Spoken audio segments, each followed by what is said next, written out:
Hilton Head tourist felt teeth clamp down on his foot in this week's second shark attack.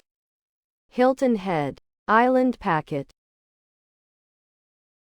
Lifeguards cleared the waters near Burke's Beach following the incident, according to Shore Beachesser. Vice. 2 recorded bites within a week is highly atypical for Hilton Head. Below are your comments.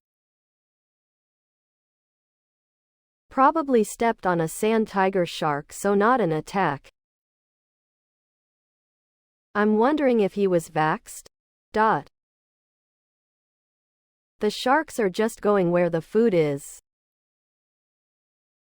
There is too much garbage being dumped in the ocean. Shark attack? No, it's a human invasion. Tickle them, don't kick them. That's why it bit. Please subscribe to my channel. And if you like it, please thumbs up.